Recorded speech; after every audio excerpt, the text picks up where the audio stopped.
dado el tiempo, maestro, y que pues ya abusamos un poquito de tu amabilidad, quisiera yo entrar dentro de lo que viene siendo la perspectiva religiosa. Quiero iniciar haciendo una reflexión sobre lo que viene siendo el aspecto religioso. Tú conoces en parte ya, digamos, nuestra comunidad. Has participado, digamos, en algunos programas que hemos hecho. Estuviste, digamos, en la ciudad de Tijuana, donde se llevó a cabo ese foro de profesionistas y que, por cierto, tuviste una excelente, digamos, una excelente presentación. Considero que pues te puliste, maestro, y realmente fue muy bien recibido tu mensaje. Tú sabes que esa reunión que se dio de profesionistas parte, por decir, de una iniciativa de esta institución. Decía el maestro, el periodista mexicano Edgar González Ruiz, dice, cuando se refería a esta organización, dice, los hermanos de la luz. Así identificaba, digamos, a este grupo. Dentro de este devenir, maestro, de lo que es el trabajo, por decir, constructivo, ustedes como masones han llevado a cabo, digamos, una aportación que pretende de alguna manera, digamos, restituir los valores que se van perdiendo a través del tiempo, sea, digamos, en la iniciativa privada, sea, digamos, en la política y pues también sea en la religión, porque de alguna manera no han escapado ustedes, como tú mencionas, a la profesión de algún credo. Nos tocó tener la oportunidad en el 94, fue en el 2004 parece, cuando se llevó a cabo la manifestación por el artículo 24 constitucional, y que esta organización abanderó esa lucha, digamos, de la defensa del artículo 24, porque la Iglesia quería de una forma o de otra tomar, digamos, posición y hacer prevalecer el Estado confesional por encima, digamos, del Estado laico. Y la lucha era abierta, por lo que hemos mencionado, en donde lo que era, digamos, la memoria del más ilustre de los mexicanos con respecto, digamos, al liberalismo, pues estaba siendo botada al olvido, sus homenajes se empezaron a perder y querían ellos forzosamente destruir los artículos que les impidían imponer ese Estado confesional.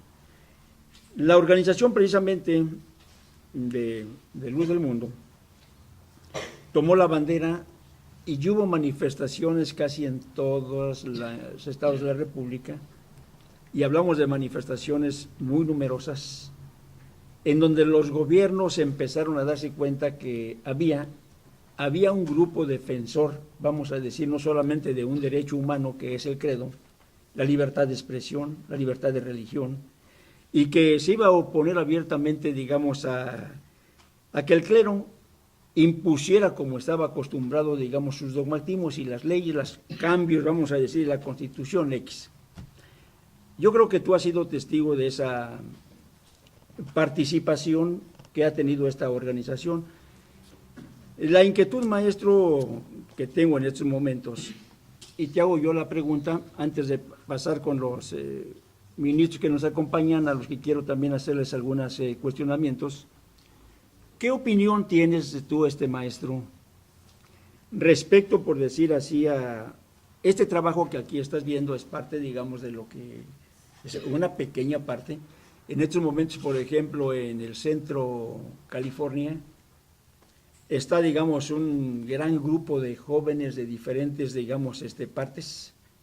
Se dieron cita para tener seminarios como estos, donde personajes como tú están dando alguna conferencia, porque hay hambre en esta juventud de querer realmente conocer a fondo, porque en un momento dado va a llegar el día en que tienen que prestar un servicio social por un año como misioneros, y queremos que vayan bien preparados en todos los aspectos. Aquí te tocó por el lado de la masonería, allá se están dando otro tipo de conferencias, y quisiera yo preguntarte, ¿en qué opinión tienes tú del trabajo que desarrolla esta institución en estos momentos, En un país que parece que vamos hacia atrás, lo mencionaste muy prudentemente, vamos hacia atrás.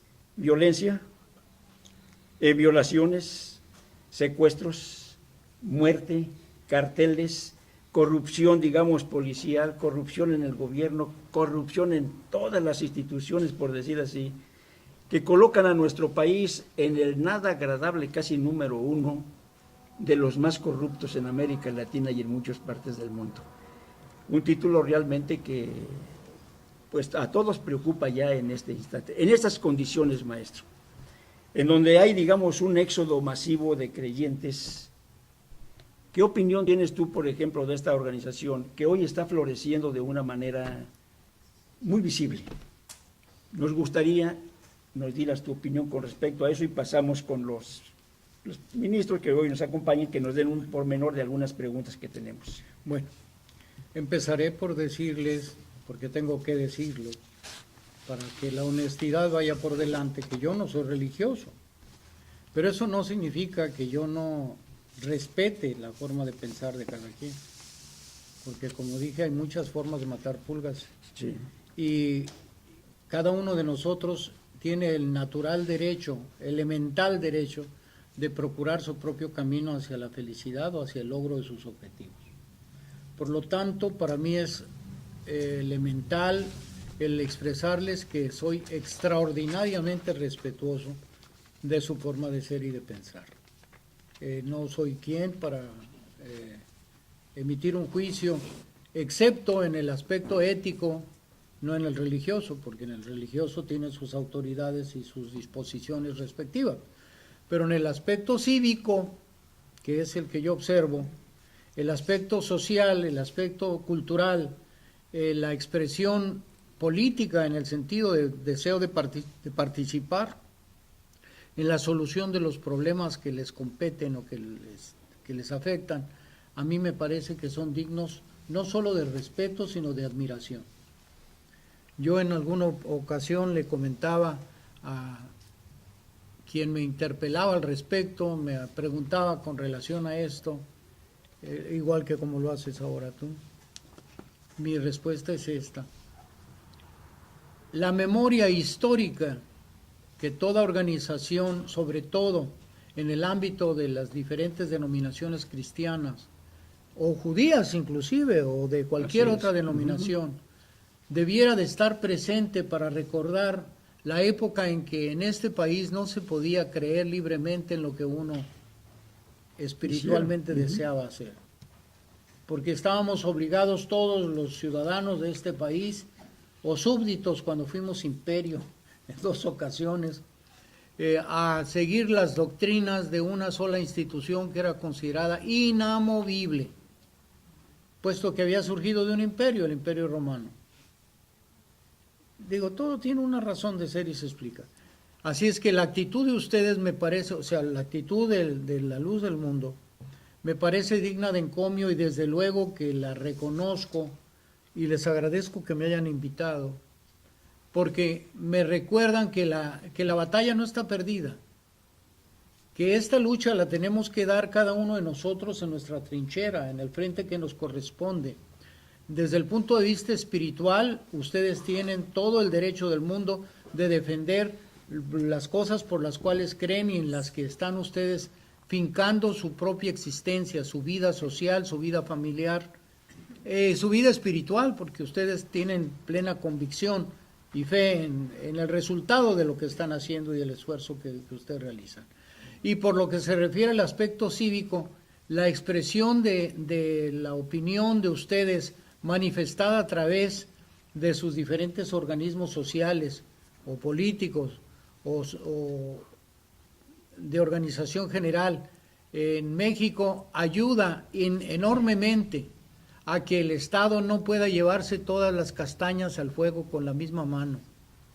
El Estado no puede imponernos, ya luchamos, la historia nos lo dice, ya luchamos y hasta guerras hubo para evitar que el Estado y la Iglesia o el clero hicieran el mismo trabajo juntos. Porque siempre que eso ocurre, y llamen ustedes México, llamen cualquier país en donde el clero dominante se una al Estado para hacer o no hacer cosas, ¿saben qué es lo que produce? Tiranía. Cuando la religión imperante en un país o en una nación se alía con las fuerzas del Estado, con toda la fuerza militar, la fuerza política, la fuerza económica y aparte la fuerza moral, la fuerza religiosa, entonces los ciudadanos no tienen otra escapatoria, pierden la libertad de conciencia y no la pueden tener. Tienen que estarse escondiendo para defender sus propias convicciones, porque hay una verdad oficial que el Estado trata de imponer, o la iglesia o el clero de la religión que sea, no quiero saber cuál. En México ya sabemos cuál es, pero piensen en la que ustedes quieran, de cualquier parte del mundo. Si el Estado y el clero dominante se unen, la libertad de los ciudadanos desaparece. Por lo tanto, es imperioso que estemos juntos en esta lucha, juntos en el sentido de con el mismo objetivo. No porque tengamos que, ahora sí que comulgar todos con la misma creencia.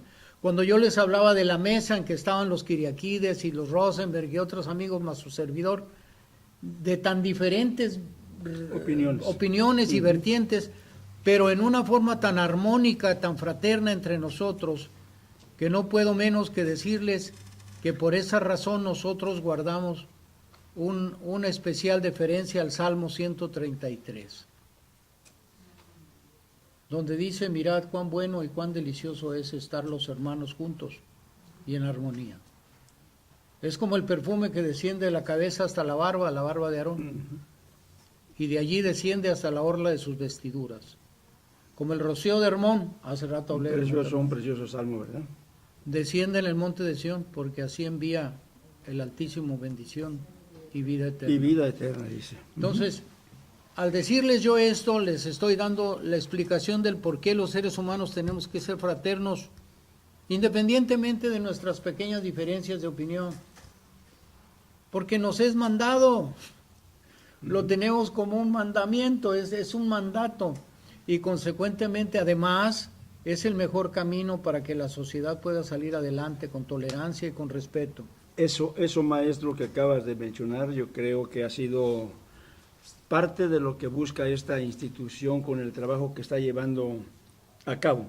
Y siento de alguna manera que la labor que están llevando a cabo en este momento diferentes, vamos a decir, batallones en 53 países, maestro, donde usted nos va a dar la explicación, donde están siendo mandados estos grupos de jóvenes que están preparándose, como en este caso ahorita, para llevar a cabo, digamos, esa labor de volver, digamos, de alguna manera a esa genuinidad, vamos a decir, del cristianismo de hace casi 2000 años, ¿no?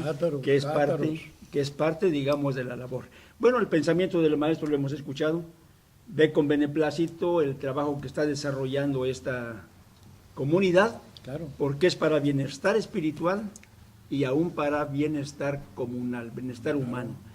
Bueno, un aplauso al maestro en ese concepto. Y pasamos con ustedes, ministros. Hay unas inquietudes enormes, digamos, en lo que viene siendo la sociedad. Ahora vamos a dirigirnos un poco hacia los televidentes, los radioescuchas y los lectores en este programa de Claro y Oscuro, producido para Berea Visión. ¿En qué se finca el éxito que tiene en estos momentos la institución Luz del Mundo? Es evidente en la organización, quien la dirige, una persona muy capaz, con mucha visión, sí, y sin miedos. Sí. Y maestro, le agradecemos que nos haya acompañado, Rubén, que me hayas invitado. Y para mí es un momento de aprendizaje, dado a que pues, hay mucho que aprender de la masonería, y con tristeza pues veo la fragmentación que se ha venido dando, siendo que pues tengo entendido al principio operó como un grupo la masonería liberal, un poquito opositora al clero, al grado de que en 1738 pues se le dio una bula papal condenándolos. Y esa fuerza que tenían, pues por ideologías personales quizás o políticas, se ha ido fragmentando. en el caso de que en México pues está dando cambios, se está viendo amenazada la cuestión laica, donde todos seríamos afectados. Sí. Eso no va a parar. De las 2.000 asociaciones religiosas registradas en México, donde el gobierno los tiene a las masones también como religión, aunque no lo son, así los categorizan ellos. Se van a seguir dando esos cambios donde necesitamos estar unidos pues para hacer Definitivamente. frente a esto que sin duda va a seguir siendo. Y pues aquí cabe la expresión de Maquiavelo: desúnelos y triunfarás. Esa es parte, ¿no?, de la estrategia Sí. para poder terminar con grupos. Bueno, tuve una plática con el maestro respecto a eso hace unos días, el día de la última ocasión que nos reunimos, maestro, con respecto, por decir así, a que la labor de la institución sí ha sido amenazada por no entrar dentro de ese concepto, vamos a llamarle, en el que el clero ha trabajado abiertamente para una unión de iglesias, e incluso comentamos esa ocasión, maestro, que es increíble la forma en que representa, vamos a decir, en México el cardenal Roberto Rivera, a las asociaciones religiosas, en donde están involucrados casi la mayor parte, digamos, de las creencias tanto americanas, ya establecidas en México. Hablamos de grupos pentecostales, hablamos del adventismo, del bautista, de los presbiterianos, hablamos de todas las corrientes religiosas, manipuladas por una sola cabeza, que es en este caso Norberto Rivera. Un ecumenismo que quiere el gobierno presentar en apariencia de unidad para con la Iglesia Católica y el gobierno mexicano. Sin dudas esa se refiere, por decir así, a esa desunión en donde no encaja, digamos, esta institución. Yo te platicaba en ese día que comimos sobre por qué no tiene acercamiento esta institución con ese laicismo que maneja el catolicismo. Bueno, es parte de lo que mencionas. Una pregunta, Efraín Ibarra. Tienen presencia en 53 naciones. La razón para que esto sea un éxito, vamos a decir, que hoy es reconocido incluso por las autoridades, que este reconocimiento no se daba anteriormente a la institución, hoy haya un reconocimiento de las autoridades porque ven que este crecimiento es realmente enorme. ¿Para ti a qué se debe? Si tomamos en cuenta todo lo expuesto aquí por el maestro Amaral, muy importante que nos haya hecho una historia de la participación dentro de la sociedad de lo que ha sido la iglesia oficial durante la historia y pues la corriente política y la masonería y algunos otros grupos. Y de pronto yo le preguntaba a él que nos ilustrara acerca de cómo fue y cómo se ha ido debilitando en algunos sectores y no solamente se ha dado en un aspecto, sino también dentro de lo religioso, esa preocupante caída del credo mayoritario y de muchas otras agrupaciones. La gente se ha dado cuenta, lo ha palpado, lo ha vivido y va viendo y es una desbandada, por decir muy claro, de ellos a buscar algo en que se fundamenten con una certeza, con una seguridad, haciendo uso de esa libertad de conciencia de la que hace mención él, que es muy importante, sí, que esto es algo personal. Dentro de todo ello, la Iglesia de la Luz del Mundo tiene una base sólida. Lo principal es tener la figura, tener la presencia de un apóstol de Jesucristo, de donde viene como un fundamento a establecer y a ir desarrollando todo lo que rescata, porque la doctrina es de la aspiración de una limpia conciencia hacia Dios.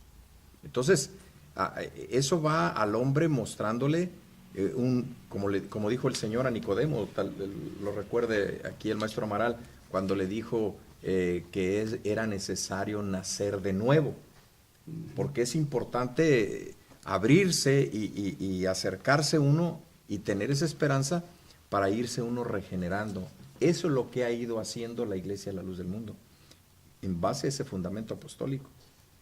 Una doctrina genuina, original, dentro de todo lo que el Señor Jesucristo estableció. Hay quienes enarbolan y señalan tener la verdad. Hay muchos grupos que serán muy respetable que lo señalen y lo digan, pero ajustándose y mirando con claridad y haciendo uso. Y yo me quedaba pensando en la expresión que decía, en la duda hay inteligencia, en la duda hay sabiduría, pero no hay que quedarse con la duda. Es más de sabios, Claro. es más de sabios Buena reflexión del no maestro. quedarnos con la duda. Sí. Y yo en ocasiones les pregunto a algunas personas que nos atienden, que nos oyen, yo les digo, yo en el caso de ustedes, yo preguntaría cualquier duda. Esa doctrina genuina va restableciendo, va estableciendo dentro de las comunidades un refugio a la gente, a las personas, para que con confianza, por eso estar abierto, ¿no?, al público, abierto a la crítica, abierto a cualquier cosa. Cualquier pregunta, eso a nosotros nos interesa. La Iglesia de la Luz del Mundo va teniendo presencia, así es mención, en 53 países y va a ser mucho más en todo el mundo. Y va teniendo reconocimiento dentro de los gobiernos, porque dentro de todo ello hay un grande respeto. Esto es parte de la enseñanza apostólica, respeto a las autoridades, porque, como decía el Señor Jesucristo, y se ha de acordar, le decía a Pilato, acerca de que si yo quisiera le pidiera a mi padre una legión de ángeles y me rescataría, me salvaría. Pero si Pilato tenía aquel lugar, era porque lo había recibido de parte de Dios, porque él pone y quita gobiernos. Entonces, es parte de ello sin haber adulterado en ningún aspecto lo que es el Evangelio, la doctrina de Cristo. La aplicación de la doctrina, por encima de cualquier cuestión de encubrimientos, tolerancias. Y señalo estas cosas porque son fundamentales en la vida del que se acerca a la Iglesia a la Luz del Mundo. Una pregunta más, vamos a ir concluyendo, ya el tiempo parece que lo tenemos encima.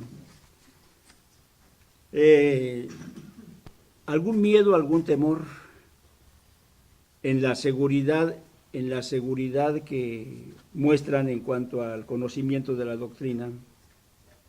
Tú mencionas de la genuinidad, simplemente regresar, digamos, a lo que es la genuinidad del cristianismo de hace 2000 años. ¿Algún temor, alguna duda en diálogos como el que hoy tuvimos, digamos, con el maestro Rogelio Amaral? Y lo digo esto por la siguiente razón. Comentábamos antes del programa con el maestro que muchos grupos evangélicos tenían un mal concepto y rehuían a los diálogos de esta naturaleza, y es más, llegaban a satanizarlos al grado de que los catalogaban como una secta, como un grupo, digamos, peligroso, incluso que había muertes, y muchos de estos grupos rehuyen ese diálogo, digamos, con pues personajes como el que hoy nos acompaña. ¿Ustedes como institución tienen algún problema, algún temor con respecto a tipo de diálogos? De ninguna manera, al contrario, es un placer y delante de todos les decimos que el maestro Amaral esté aquí con nosotros, nos nutre, nos amplía el panorama del concepto que siempre se ha tenido de ellos, de lo que es la muy masonería. Equivocado a veces, muy ¿verdad? equivocado. A veces sí. Al contrario, esa manera de construir, de señalar individualmente, familiarmente, socialmente, pueblos y aún las ciudades, eso nos deja claro lo que siempre se ha tenido en la Iglesia de la Luz del Mundo, el concepto de lo que es la masonería, ¿verdad? Yo tuve, perdón, Rubén, yo tuve la oportunidad de conocer a algunas personas que eran también grado 33, uno de ellos, don Hilario Muñoz López, ahí en Tijuana, y tuve varias veces pláticas con él y me señalaba algunos puntos y decía, hay algo admirable de la Iglesia a la Luz del Mundo, y el reconocimiento, al estar el reconocimiento aquí el maestro Amaral de lo que es la Luz del Mundo, de lo que es la Iglesia, de lo que es su estructura, de lo que es su gobierno que recae por elección de Dios en el apóstol de Jesucristo, hermano Nazón Joaquín, decía él respecto a todo eso, decía, yo admiro realmente cómo dentro de la sociedad ustedes están insertados, decía el señor Hilario Muñoz López, están insertados a tal grado, dice, que yo con confianza a cualquiera de ustedes les diría, aquí tienen trabajo, porque él tenía una empresa transportista, él era un hombre, un brazo derecho dentro de los sindicatos, de la CTM, y decía, aquí tienen trabajo porque yo sé confiadamente con qué clase de personas estoy tratando. Qué interesante. Sí, sí. Rafael García, precisamente conocido también por el maestro, visitó muchas veces la comunidad ahí en Tijuana y tenía una relación estrecha con algunos ministros, porque reconocía exactamente en el mismo sentido el trabajo, la labor que ha llevado a cabo esta iglesia, tanto en lo político como en lo social y aún en lo espiritual, que es lo más importante para la comunidad. Eso muestra, perdón Rubén, Sí. que añada algo para lo que estás diciendo, eso muestra algo, que existe en la membresía una libertad plena personal, individual. O sea, esto coincide Sí. con la idea de la masonería en ese aspecto, de la libertad. Así es. Maestro, para concluir, ¿qué es lo que opera? Y me lo comentabas hace un momento, pero me gustaría compartirlo con ellos. ¿Qué opera para que haya ese pensamiento en algunos grupos evangélicos, en algunos ministros evangélicos, que les rehuyen y que no quieren el diálogo con ustedes? Bueno, como he podido analizar, es mi punto de vista personal, no institucional, no estoy hablando en nombre de la masonería, porque aun cuando he llegado al máximo grado posible, no la represento en su totalidad. Hay muchas derivaciones, Así muchas es. ramas, desde las más ortodoxas hasta las más liberales. Pero lo que ha estado pasando es que la iglesia, vamos a ponerle comillas, mayoritaria, ha encontrado un filón de oro en sus propuestas de orden conservador, sobre todo tratando de frenar las disposiciones legales más avanzadas, como son los derechos de la mujer, básicamente eso, como son leyes relacionadas con la libertad para que los seres humanos, independientemente de su género o de su sexo, puedan establecer sus vínculos afectivos como les parece, sin que los demás tengamos que estar metiéndonos como divinos jueces a determinar lo que deben o no deben hacer. Esto en el sentido de que todos somos libres, de que todos somos iguales y de que todos somos hermanos. Entonces, las tendencias más conservadoras de algunas de las denominaciones religiosas protestantes, que por siglos fueron perseguidas por la institución a la que ahora se acercan, es en virtud del orden político imperante.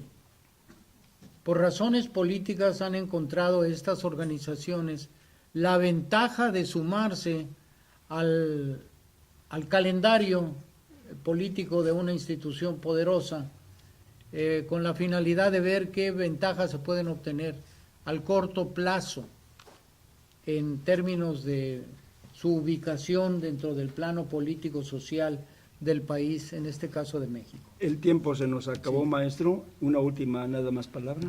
Pues nada más eso, que es la explicación de por qué algunas denominaciones evangélicas que yo me imagino debieran de estar como ustedes conscientes de lo que se está poniendo en riesgo, lo han estado contraviniendo, es decir, han estado jugando posiblemente en contra de sí mismas, pero bueno, en su salud hallarán, por sus frutos los conocerán. Definitivamente. Un agradecimiento. Un aplauso al maestro. Y creo que ha sido provechoso, jóvenes. Sí, qué bueno. Gracias, maestro. Un placer. Gracias y será un placer siempre contar contigo. Maestro, a la Hasta el orden. próximo programa. Que la pasen bien.